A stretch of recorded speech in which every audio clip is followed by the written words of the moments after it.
Hello, my name is Fred Mullen. I'm a master gardener. Today we're going to talk about blackberries, raspberries, brambles in general.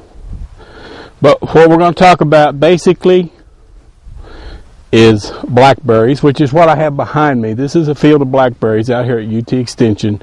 That's a test plot. But we're going to talk about blackberries. Blackberries, you can get thornless blackberries or you can get the traditional thorned blackberries. Now the thorn blackberries are more of a semi-erect. They are smaller bushes. They do have thorns. They do have smaller fruit, but the general consensus is the fruit is actually a little sweeter. The thornless blackberries need to have support. They're more of an erect, but they'll grow. A cane will grow 8 to 12 feet, so there's some pruning involved, and we'll get into that in a few minutes. But with the thornless blackberry, you're going to get bigger fruit, you're going to get more fruit. As an example of this, a mature thornless blackberry will give you an average of 2 gallons per plant of fruit per year. A thorned blackberry will give you an average of about a half a gallon. They're smaller fruit, there's less of them, but again, people say the thorned blackberries are sweeter. We're going to talk about how to plant them, how to prune them, how to pick them, how to get them started, and how to fertilize them. We're going to start with, we're going to plant blackberries. The first thing you need obviously is sun. As you can see, we're out here in the full sun. Blackberries, as most fruit and vegetables, need full sun. We need to do, if you're planning on putting blackberries in, say next spring, now is the perfect time to pick your site, do a soil test. The pH on blackberries needs to be 6 to 6.5. But after you get your soil test completed, they'll recommend what to add. The recommendations on your soil test will tell you what to do to that soil to get it prepared for the blackberries. Blackberries also need well-drained soil, and they like a lot of organic material in there. So if you're going to plant next spring, you do your soil test. You might add some compost to your area, till it up, add some organic matter, leaves, grass clippings, something like that. Add some organic matter to your soil. The next thing you want to do is you want to planting time for blackberries is November to the 1st of March. You need to, if you're going to have thornless blackberries, you're going to need to erect some kind of structure, a wire or something to get them up and keep them up off the ground. Because like I said, the thornless blackberries, the canes can grow 8 to 12 feet tall. Now we're going to talk about the specific kind. It takes a thornless blackberry 3 years to mature. At maturation, like I said, they will give you up to 2 gallons of fruit per plant. The thorned blackberry, it only takes 2 years to reach maturity, but they'll give you less fruit, only about a half a gallon per plant. Now, a blackberry bush itself, a blackberry plant, the roots of a blackberry are perennial, which means they're going to last for years. They'll last 15, 20 years. But the canes are biennial. In other words, each cane will only last 2 years. Here, this is called a prima cane. As you can see, it's got vigorous young growth, has no blooms, no fruit. This is the first year. This plant will winter. Next spring it will come out, and it will become a floor cane. These are floor canes. As you can see, they have fruit, and this is their last year of life for this cane. Last year, it was a prima cane. This year, it's a floor cane. And as you can see, we got a lot of red berries here.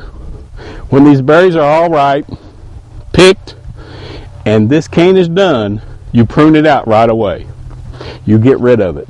As you can see, this just looks older.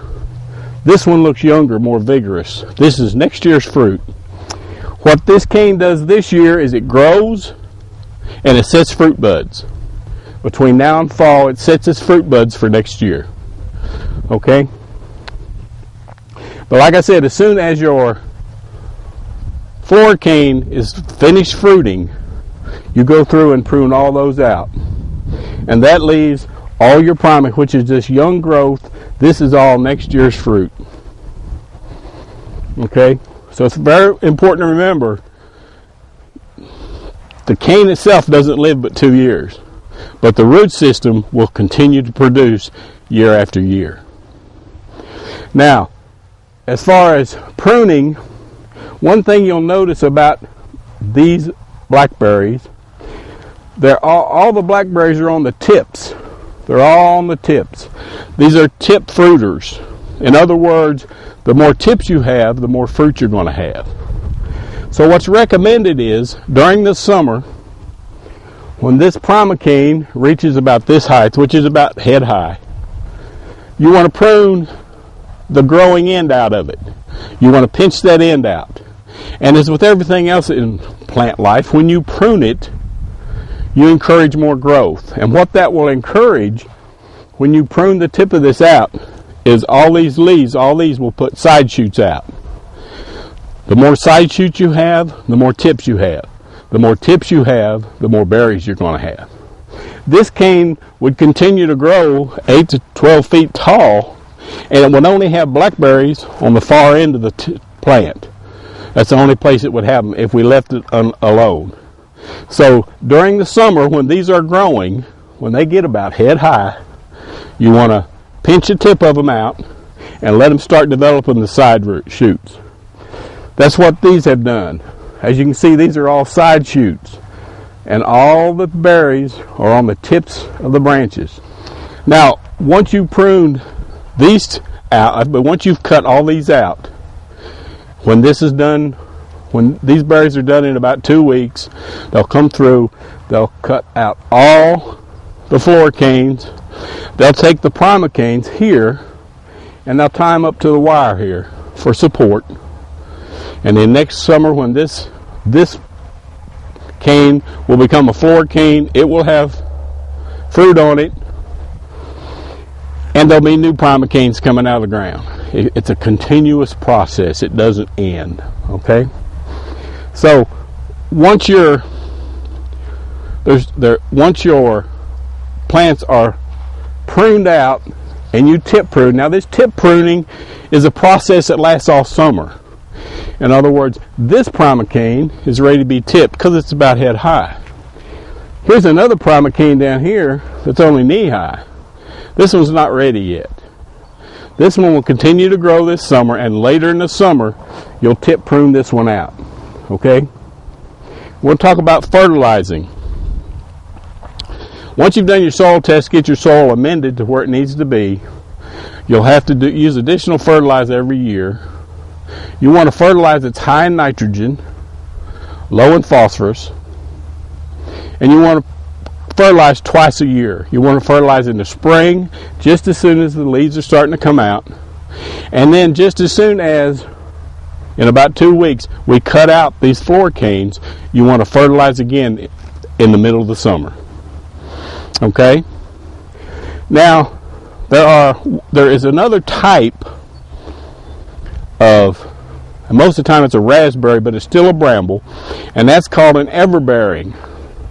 The everbearing still has the perennial root. It still has the 2-year cycle on the canes, but the difference is this is a primocane, the first year growth.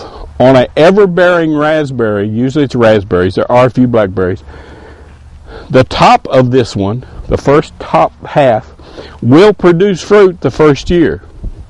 The top will bloom, it'll set fruit, and then it'll die. And it'll die back about halfway. The bottom will remain green. At that point, when the fruit is picked and this is died, you'll cut it off. You'll still have canes next year coming up that are going to do the same thing. So next year you're going to have primocanes grow up, have fruit on the tips, but the floor canes from last year that you pruned off are also going to have berries. So you're going to have berries on the bottom of these and on the tops of the new ones. But that's called an everbearing. Not a lot of people grow everbearing, but if you do happen to have everbearings, that's the way you prune them and take care of them. Another thing a lot of people ask me about blackberries is the wild blackberry. The wild blackberry grows exactly the same as the tame blackberry. Okay, if you've got a field in the back and you've got a patch of blackberries, a wild patch of blackberries, it's just a mangled mess. The reason for that is the old canes have died and no one went in there and removed them. You can take a patch of wild blackberries and tame them. If you actually like the taste of the wild berries better, you can actually take wild blackberries, grow them the same way, prune them out, and end up with the smaller, and a lot of people say the sweeter wild blackberry than this. Now, these are thornless blackberries, which have bigger blackberries. And as you can see the size of this blackberry, pretty good sized blackberry. And as you can look around the patch here, you can see most of the blackberries in this patch are going to be this size.